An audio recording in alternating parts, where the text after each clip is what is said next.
Okay, we're going to try this one more time. For some reason, just didn't pick up the first time. All right. So my name is Dawnna St. Louis, and it's great to see you today.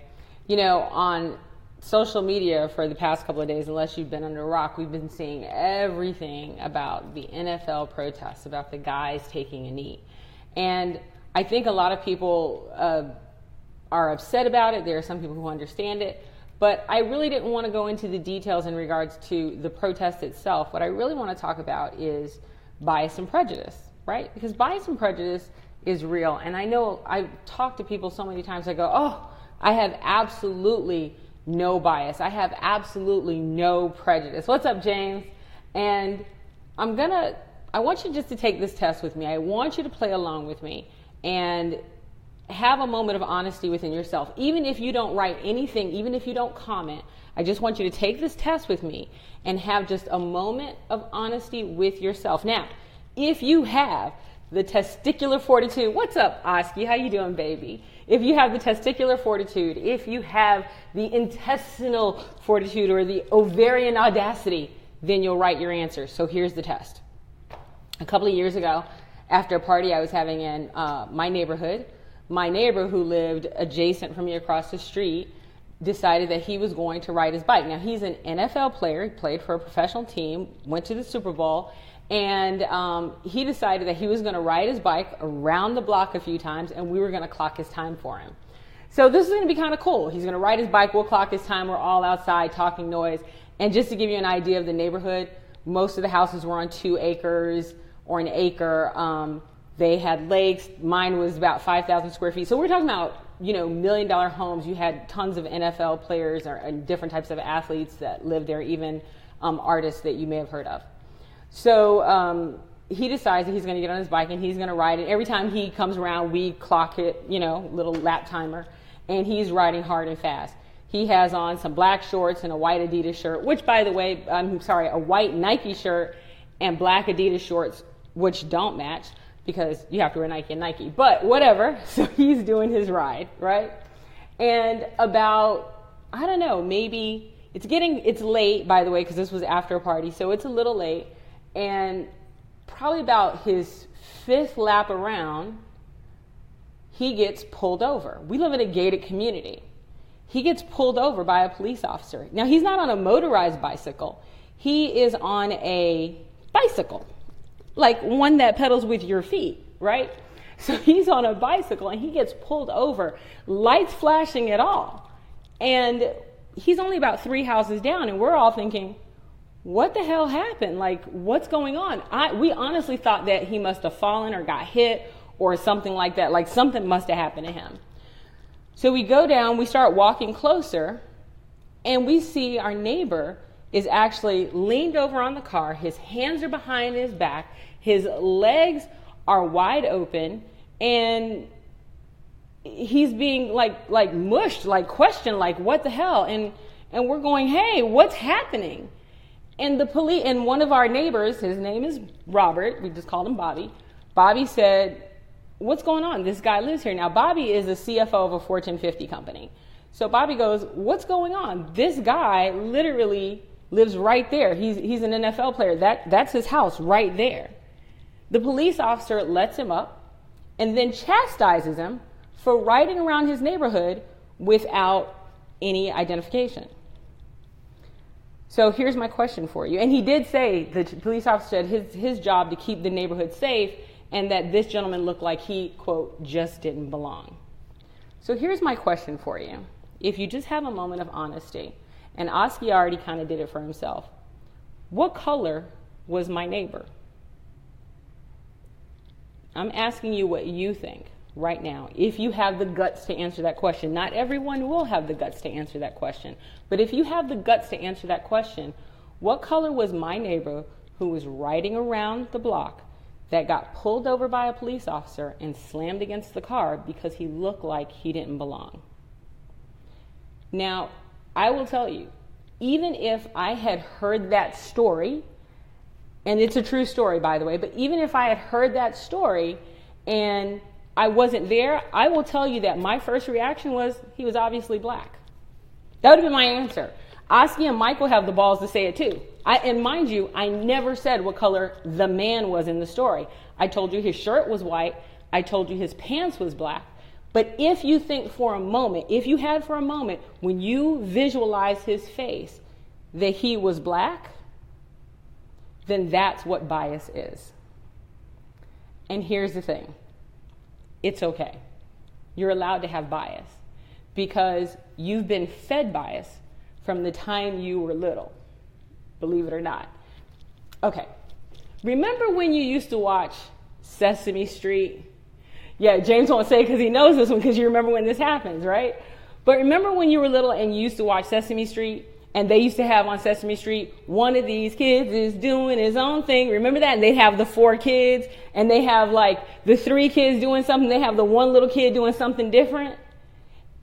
The one little kid told us that he was different from everyone else. And because he was different from everyone else, meant that he had to leave.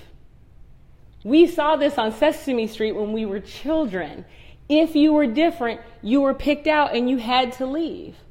So if you had the kids that were all dancing and the one kid that was reading his book, the kid that was reading his book was different, and so they had him leave every single time on Sesame Street. So you were taught from a very, very, very young age, if something was different, it had to be taken out. And I know you're going, oh my God, Dawnna, that's not what that meant. No, it's not what it meant, but it is what was put into your brain. And here's the other part of that. When you watch TV right now, and I can say this for a fact because my son has been an actor on television shows. And he's grown up in a suburban neighborhood, right? And he's about my complexion, a little darker. He has been cast as a thug, as a drug dealer, as a gun runner, never as what he was, which was a college student. Never a college student, but definitely a thug, drug dealer, gun runner. In fact, if you just go and look up one of my sons, there's only 2 of them. If you go and look on my Facebook profile right now and click on one of my sons, you will see a picture of my son. If you look in his photos where he has on a hoodie and he's been shot. My son was never shot in real life. And you'll even see a picture of him where he's standing there like this and he has a whole bunch of guns. He's never held a gun in his life, right? No gold teeth, no major tats. And yet still that's how he's cast. Here's the thing. You are infected by bias every day just by virtue of watching TV. It's one of the things that I get pissed off when I hear people talk about liberal media. I'm like, liberal media, if that's what you mean by saying the media is doing people who are liberals, who are mainly minorities, a favor, then you're absolutely freaking wrong. Because at the end of the day, it's that same liberal media that casts people who are Latino as gang members, people who are black as thugs. And by the way, if a white girl is working as a housekeeper, oh my God, that's the worst thing in the world. But if a black woman is doing it, well, that's where she's supposed to be. It is the implicit bias that we have been fed into our brains every day, twice on Sunday. It is what we see. And here's the thing. I am in a very fortunate position to be this complexion, even though I'm a minority. Because some people don't know that I'm a minority, and so I hear the things that they really say when they're caught off guard. And what they say sometimes isn't really nice. It's bias. And I'm not sitting here, by the way, saying I have no bias and I have no prejudgments. We all have bias and prejudgments. We have bias and prejudgments, by the way, by virtue, that is what has kept us alive. It is what let us know that when we were cavemen, that the saber-toothed tiger's long teeth, that those canines, that those weren't flower pickers. Yes, Michael, I'm black. But it let us know that the saber-toothed tiger's teeth weren't flower pickers. It let us know that we needed to prejudge those things as something that would kill us and to go the other direction. Our prejudgment keeps us from being in danger. Our bias stops us from going the wrong direction. But there are some times where our bias causes us to make judgments about other people that are totally wrong. And I was just guilty of this the other day. I was on the plane, and there was 2 people that came out of the cockpit. The first gentleman came out of the cockpit, went into the restroom. Okay, this always generally happens before a flight, especially after they came off a long flight. He came out, and he went and sat down. Then the second person came out, and she went to the restroom. And I was like, oh my gosh, our co-pilot is a woman. I later found out as we were starting to take off, and the pilot, and they announced who the pilot was, and the pilot started speaking over loudspeaker that our pilot was a woman. And for a moment, I went, oh my God, a chick is flying the car.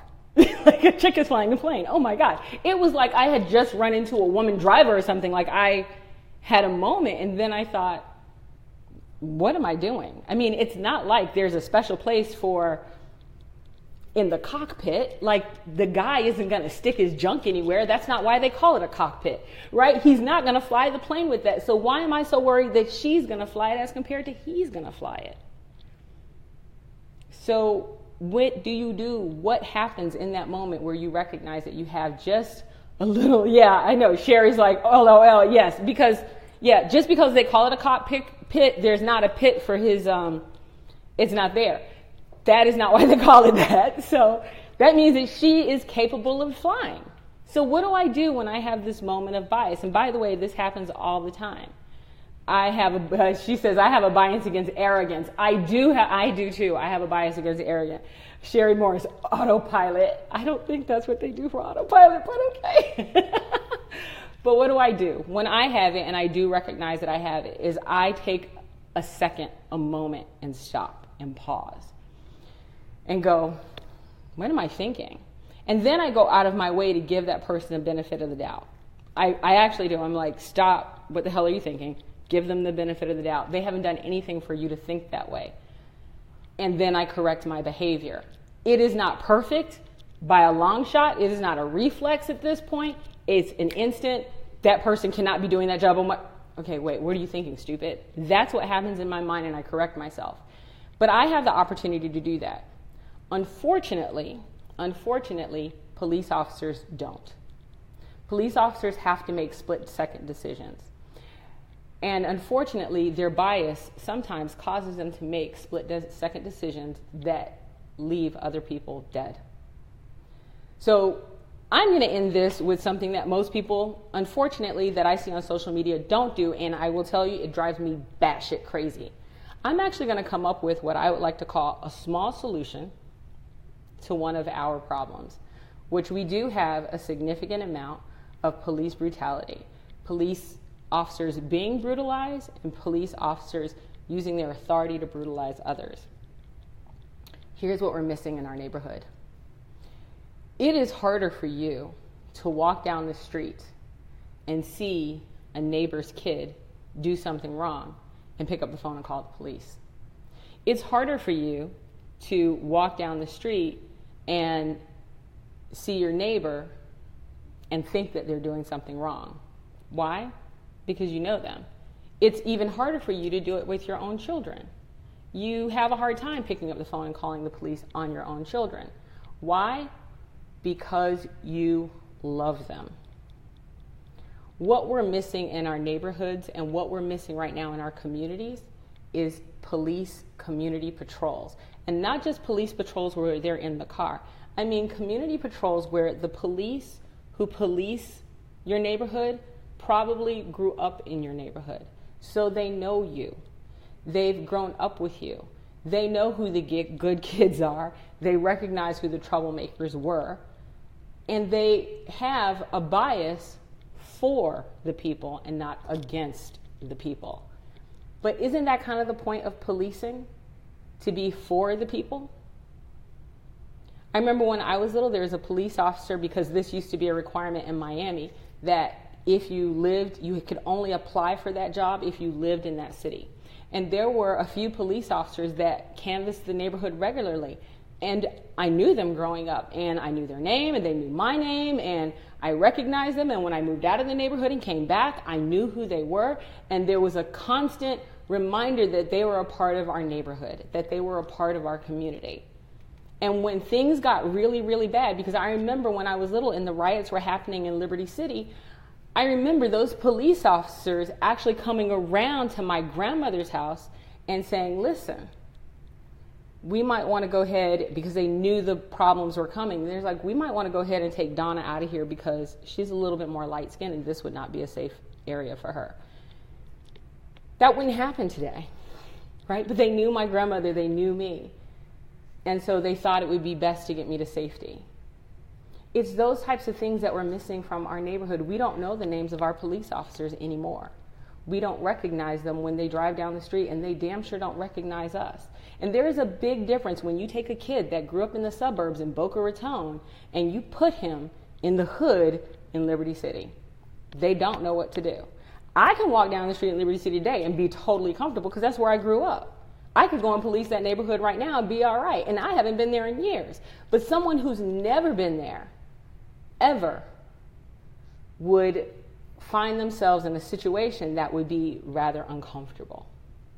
And so my suggestion, if anyone out there wants to share this with anyone else that they know, even if it's just this last part, that we go back to our community patrolling and policing, where we actually have police officers on foot, that they know the people in our neighborhoods and that our people in our neighborhoods know them. Because you know what? It's really hard to shoot someone that you're friends with.